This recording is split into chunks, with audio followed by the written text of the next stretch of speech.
जो भगवत भावना विहीन जीवन है वो मुर्दा जीवन है। जिन हरि भगति हृदय नहीं आनी, जीवित सब समान ते प्राण। वो जान नहीं रहे, मुर्दे जैसा जीवन है। क्या जीवन का महत्व? वही गंदे भोगों को भोगना, उसी का चिंतन करना, और भोग भोगने वाले शरीर को स्वस्थ रखने के लिए विषय सामग्री इकट्ठी करना, इसके बाद मर जाना। बोलो इसके अलावा और क्या है? ये बनाया वो बनाया वो बनाया, जरा सा हिला पूरा का प्रांत नष्ट हो गया। क्या है इसमें? शाश्वत क्या है? हमें तसल्ली होती है, हमने एक मकान बना लिया, तसल्ली होती, 4 लड़के हो गए और काल का तमाचा लगा पूरा का पूरा सब। क्या तसल्ली? हृदय को तसल्ली तब दो जब नाम चल रहा है, राधा राधा राधा राधा। दिनचर्या ही नहीं बन पा रही है आज के इस नए समाज की, दिनचर्या ही नहीं बन पा रही, भगवत भावना ही नहीं है। देखो, अगर परिवार में रह करके आप भगवत भावना नहीं करते तो सब परिवार में रहकर आसक्त हैं और सब दुर्गति को प्राप्त होते हैं। जब तक भगवत भावना नहीं है तब तक सब अविधि पूर्वक है। मान लीजिए सब अविधि, विधि भगवत भावना है। कुछ भी, किसी से भी, कोई भी, बस भगवत भाव, वही आनंद का अनुभव हो जाएगा। अतः उनके द्वारा किया गया देवताओं का पूजन मूल में मैं ही हूं, मेरा ही है, पर वो अविधि पूर्वक है। अविधि पूर्वक का तात्पर्य है कि वो ये नहीं जानते कि इस रूप में सर्व सामर्थ्यशाली भगवान ही विराजमान है। कभी कभी मंत्रों का ज्ञान नहीं होता, पूजन की सामग्री शुद्ध नहीं होती, भाव शुद्ध नहीं होता, इसलिए उनका पूजा सेवा आगे चल करके फल प्रदान नहीं कर पाता। प्रभु कह रहे हैं, मेरे में रिझाने के लिए किसी पूजा सामग्री की या किसी धन संपत्ति की आवश्यकता नहीं। पिता को बस इतना ही चाहिए कि वो अपनापन करके दौड़ के उनकी गोद में बैठ जाए, बस अपनापन प्रभु को चाहिए। माया के भूल भुलैया से वापस लौटिए और एक बात केवल बैठ जाए अगर हृदय में कि मेरे प्रभु, अब मैं थक गया हूं, यहां कोई मुझे सहारा देने वाला नहीं, अपना नहीं, नाथ मुझे अपना बना लो। ये बहुत बड़ी बात है हृदय की। किसी के बहुत भाग्यशाली होगा उसके हृदय में बात आए, प्रभु उसकी रुचि का विषय बन जाते हैं। प्रभु जहां वो ऐसा भावना करता है और उसकी रुचि हो जाती है प्रभु में। जैसे हमारी विषयों में रुचि, ऐसे प्रभु में रुचि हो जाती है। अब वो जो भी करता सब पूजा हो जाती है। ये रात से जल्दी सबको समझ में नहीं आता। ध्यान दीजिए, भगवत भावना विहीन आप जो भी कर रहे हैं वो सब अविधि पूर्वक है, भगवान कह रहे हैं। अगर भगवत भावना युक्त है तो जो भी कर रहे हैं सब विधि पूर्वक। कर्माबाई जी ने, एक विधि विधान जानने वाले संत ने जब कहा कि आप तो बिना स्नान में बड़ा अपराध, ऐसे तुम कैसे बना तो, और वो प्रातः अपनी स्नान आदि दिनचर्या करने लगी तो विलंब हुआ। फिर खिचड़ी अमनिया की ठाकुर जी को, ठाकुर जी आए गोद में बैठ के, एक कवल ही पाए कि उधर पर्दा, भाग के ठाकुर जी गए। खिचड़ी लगी थी, पार्षदों ने कहा जय जय तो अभी भोग ही नहीं पधराया। फिर और बोले कर्मा भाई है ना, वो मुझे भोग लगाती, और पता नहीं उस महात्मा ने क्या समझा दिया विधि विधान, वो भोरी भारी हमारी भक्ता, वो अब नहाने धोने में समय लगाने लगी, इसलिए आज विलंब। देखो तुम जाओ और उनसे कह दो हम विधि विधानों से हंसने वाले नहीं, विधि विधान हमें कोई फांस नहीं सकता है। एक प्रेम फांस है जिसमें मैं फंस जाता हूं। बिना किसी बंधन के अगर ये बंधते हैं उसका नाम है प्रेम डोरी। जय श्री भट्ट प्रेम रस बंधन, क्यों छूटे दृढ़ फंद, बसो मेरे नैनन में दो चंद।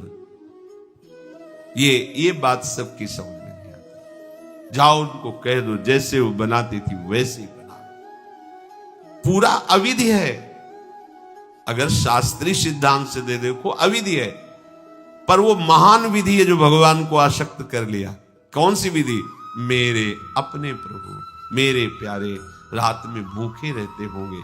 ये भाव, भगवत भाव विहीन जितना जो कुछ आप कहोगे कि कैसे अविधि पूर्वक भगवान कह रहे हैं। देखो, जब मथुरा के ब्राह्मणों को भगवत पार्षद सखाओं ने निवेदन किया कि भगवान श्री कृष्ण और बलराम आज इधर ही गाय चराने आए हैं और वो भूखे हैं, आप थोड़ा सा कुछ भोजन सामग्री दे दीजिए। ऐसे देखा कि ग्वारिया है, बात ही नहीं की, अधिकारी ही नहीं समझा, बात का अधिकारी नहीं समझा। ऐसा नहीं कि इनको पता न चला हो कि भगवान का अवतार है, क्योंकि जब भगवान अवतरित हुए सबको पता था कि भगवान अवतरित हुए हैं, प्रायः सबको पता था, सबको। जैसे वायु शीतल चलती तो सबके अंगों में लगती है, इसलिए महान प्रकृति उल्लसित होकर नृत्य कर रही थी आनंद में जब भगवान का प्रादुर्भाव हुआ। और उन्होंने बाद में स्वीकार किया कि मैंने महापुरुषों से सुना था कि भगवान पधारे हैं, पर मेरा कितना दुर्भाग्य कि वो स्वयं यज्ञ भोक्ता भगवान आगे जैसे कहे, आम ही सर्वयज्ञानाम भोक्ता च प्रभुरेव च, समस्त यज्ञों का भोक्ता मैं हूं। स्वयं समस्त यज्ञों की भोक्ता मांग रहे हैं और वो यज्ञ करने वाले ब्राह्मण अनादर कर रहे हैं। हुई ना विधि, और उन्होंने स्वीकार किया है कि मुझे चारों वेदों का ज्ञान है, गायत्री का अनुष्ठान, त्रिकाल संध्या, जितना भी शास्त्रीय सिद्धांत सब पालन करता हूं, पर सबके लिए उन्होंने एक शब्द प्रयोग किया, धिक्कार है मेरे ज्ञान को, धिक्कार है मेरी पवित्रता को, धिक्कार है।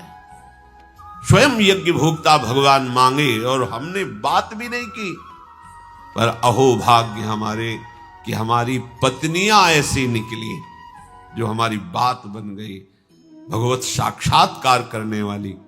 वहां कौन सी विधान का पालन कर रही?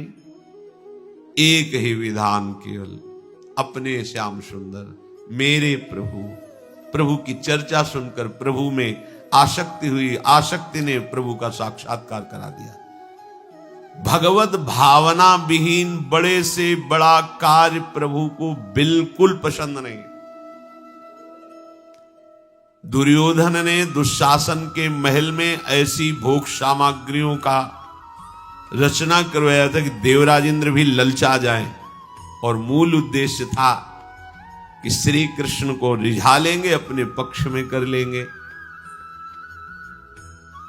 प्रभु ने उनसे वार्ता जब संधि की तो उन्होंने कहा कि बिना युद्ध के 5 गांव की बात क्या, सुई के अग्रभाग भी नहीं दे सकता, सुई के अग्रभाग भर भी जमीन नहीं दे सकता।